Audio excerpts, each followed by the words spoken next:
First of all, I would to thank the organizing committee for inviting me to this important conference, and to thanks to Dr. Yushchenko from Czech Republic for helping me in this meeting, and Dr. Tanver Salam for India for helping in the talk.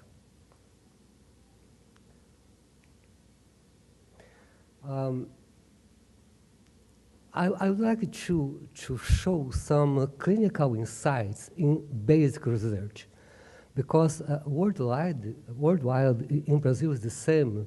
There is a lack in clinical research and basic research.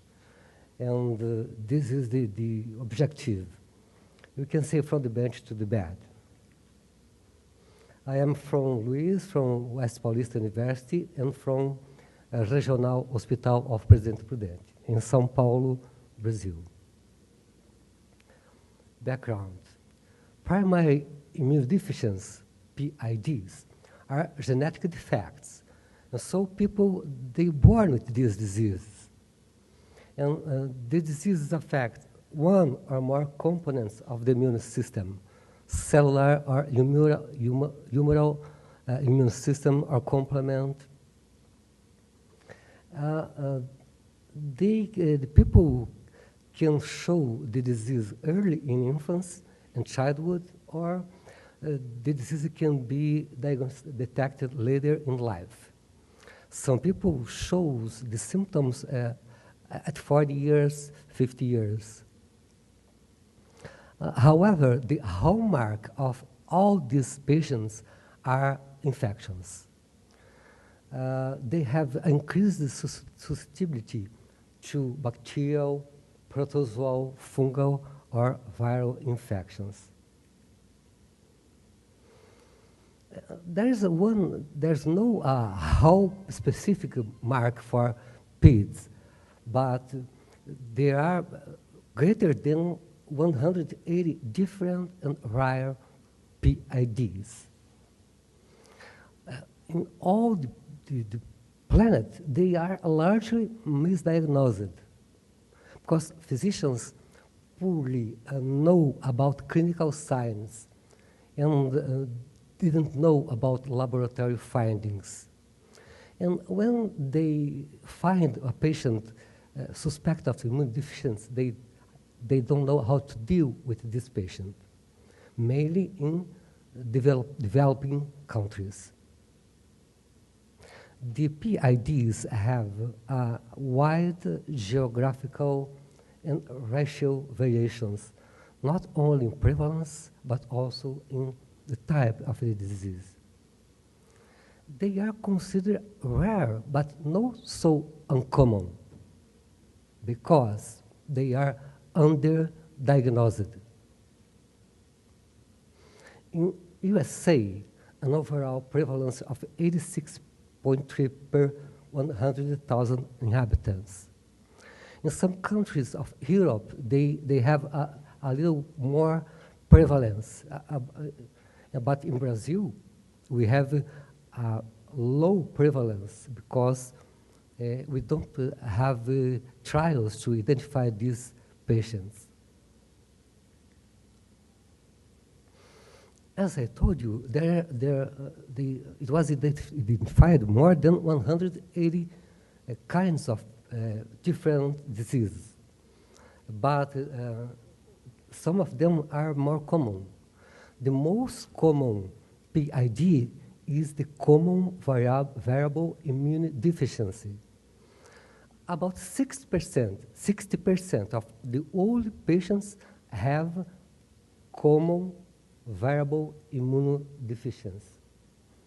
But there is a lot of other diseases, such as X-linked agammaglobulinemia, X-linked hyper-IgM syndrome, selective IgA deficiency, MHC class II deficiency, and severe combined immunodeficiency.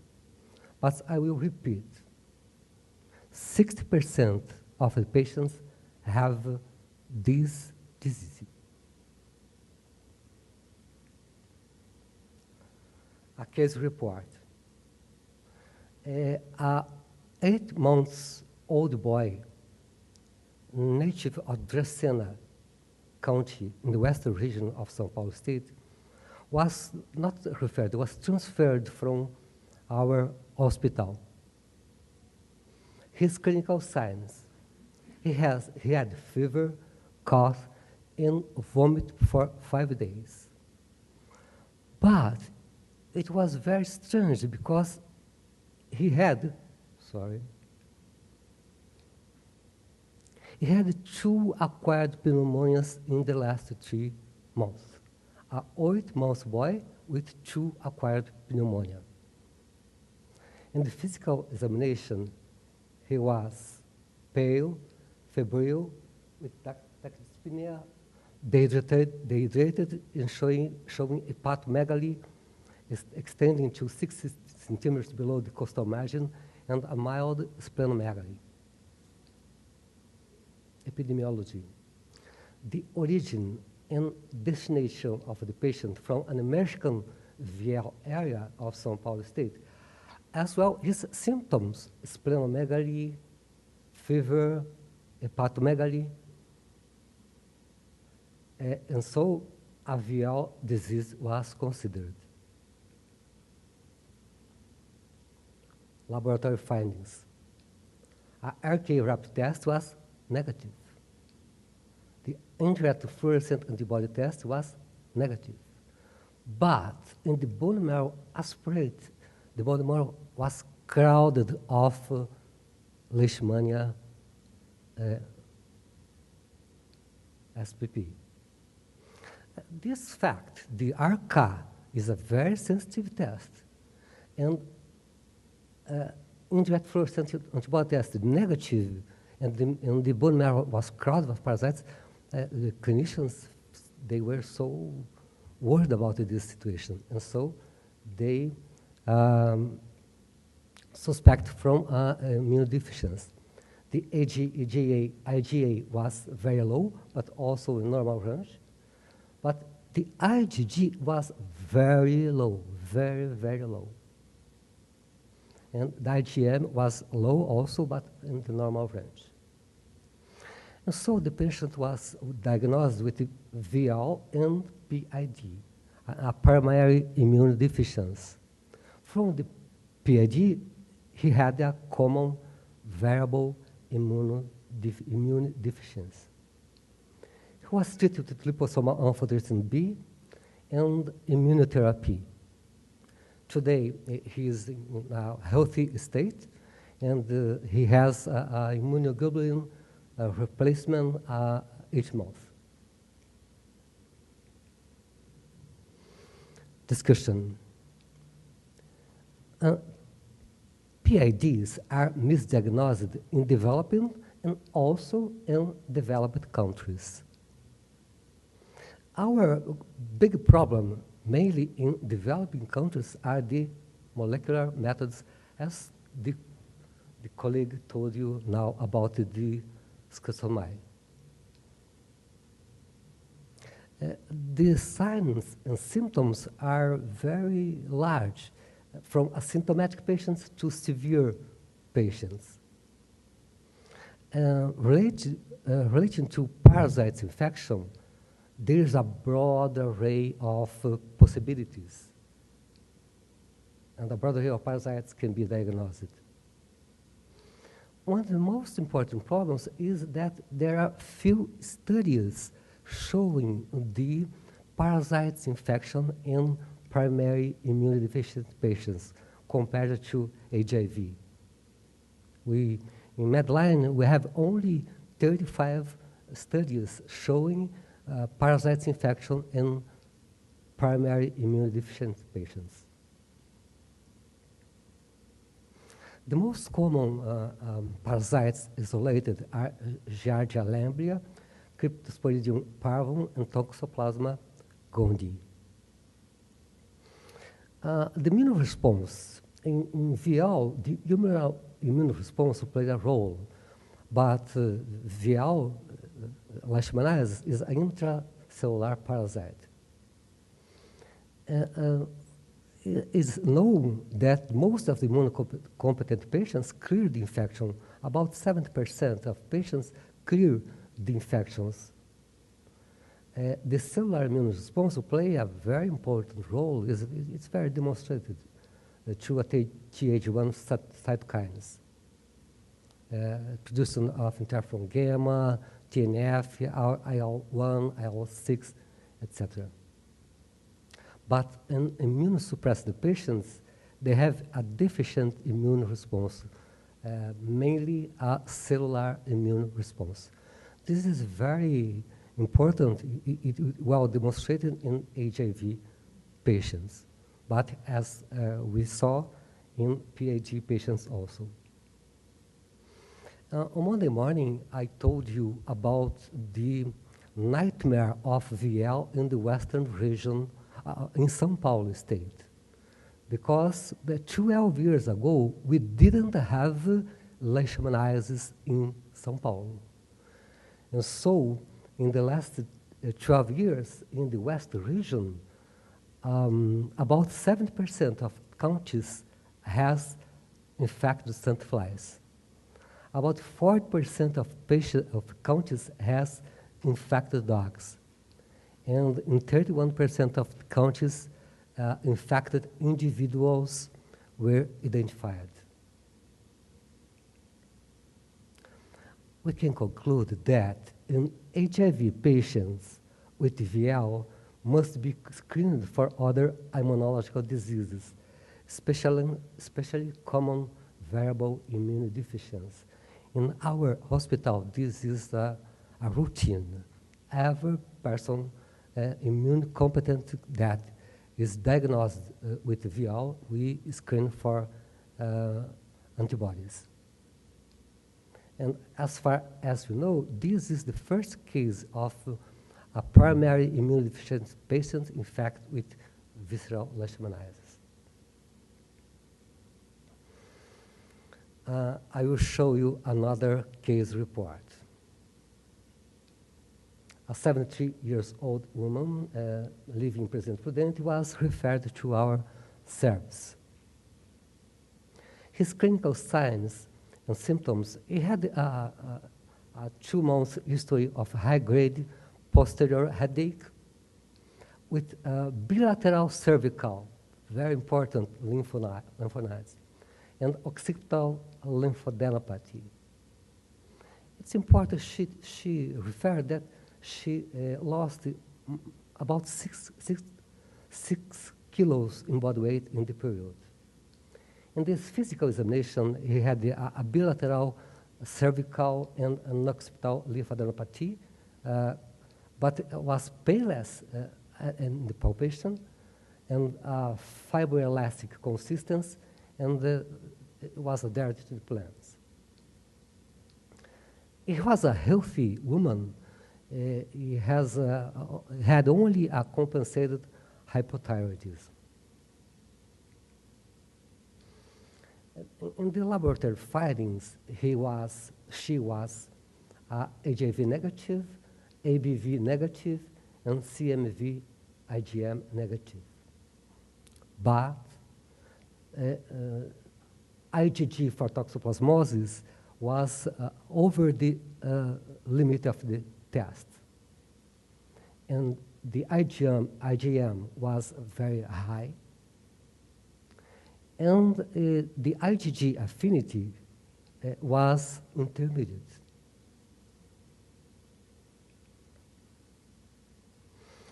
And so the first diagnosis was toxoplasmosis. He was treated with sulfadiazine, pyrimethamine, and folinic acid by 28 days.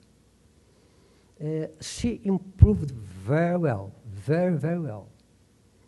But it was strange because a persistent lymphocytosis in hemogram remained several months after the treatment. She was in a good health state, but in the monthly control of the hemogram, she showed an important lymphocytosis. For this, we referred the patient to the hematological group. A lymph node persisted, a little lymph node persisted, and a biopsy was conducted, and a non-Hodgkin lymphoma was diagnosed. And so the diagnosis of the patient was lymphadenopathy. We don't know if it was an acute or a reactivated toxoplasmosis because the IgG affinity was intermediate. At that moment, the woman has a very good health and a conservative approach for NHL. As some colleagues told you in these sections, Toxoplasma gondii is an intracellular protozoan, obligated intracellular protozoan. It has a worldwide distribution. Disseminated to the body during the acute phase, but the acute infection in immunocompetent are usually asymptomatic. This is not true because in endemic regions, we can see a lot of immunocompetent patients with symptomatic signs of acute toxoplasmosis. And the literature is not, there's not a consensus, but we, in our service, if the patient has a symptom of toxoplasmosis, we treated the patient. In chronically infected, the toxoplasmosis may induce reactivation. But in immunosuppressed neurotoxoplasmosis, in immunosuppressed neurotoxoplasmosis is a risk. For this lady, we had the tomography of the brain, the thorax, and the abdomen, and no changes, no lesions we found.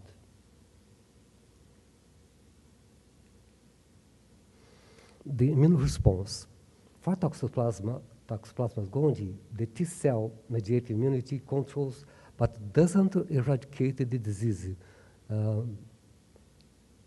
Different T-cell subsets are involved, such as CD4, CD8, alpha beta, gamma delta T-cells, but mainly intraepithelial lymphocytes are involved. It's very known that the TAGE1 axis is activated with interferon gamma and IL-12 production. This is the control of the resistance in acute and chronic phases. It has been demonstrated that B cells and humoral immune response also play a role, although the parasite is intracellular. Antibodies block infection of host cells but by tachyzoids. In a very old experiment, elegant experiment in published infection immunity, it was demonstrated that the binding of the anti-ACG antibodies to the surface of infected monocytes cause a decrease in cells that become infected with the gondii, showing the role of antibodies in toxoplasmosis infection. Conclusions. Individuals with underlying malignancies, such as non-Hodgkin lymphoma, organ transplantation, or immunosuppressive drugs, such as corticoid therapy, biological medications. These patients are increasing worldwide. In these patients, elevated risk factors for acute and disseminated toxoplasmosis may be considered. We can conclude generally that acquired immunosuppressed patients are increased worldwide. And each month, each year, new primary immunodeficiency diseases are being identified. Patients are misdiagnosed also in developed countries for PIDs. In these patients, the infectious diseases are the hallmark of immune suppression. For our service, we have very, very few individuals with no persistent infectious diseases. Parasite infection diagnosis and treatment is a challenge in these patients. First, because clinicians, they don't remember that one of the infections could be a parasite infection. Such as the case related that our friend from Netherlands showed on Monday about the killing the strongyloidiasis. In this situation, clinicians should be aware for diagnosis and treatment, not only for primary immunodeficient patients, but also for induced immunosuppressed patients. The Regional Hospital of Presidente Prudente, it's a tertiary public university hospital with 450 beds, and the University of West Paulista, the biggest university of west of São Paulo state. Thank you very much.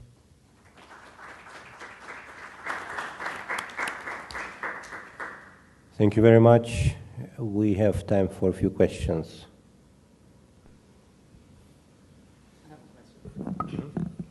So, as a naive question, what is the common variable immunodeficiency? So, what is the major problem for that disease? Again, please, I didn't understand. So, the common variable immunodeficiency, you say, is pretty common, 60% in the area. What is the major problem of that disease? So, like IgG very low.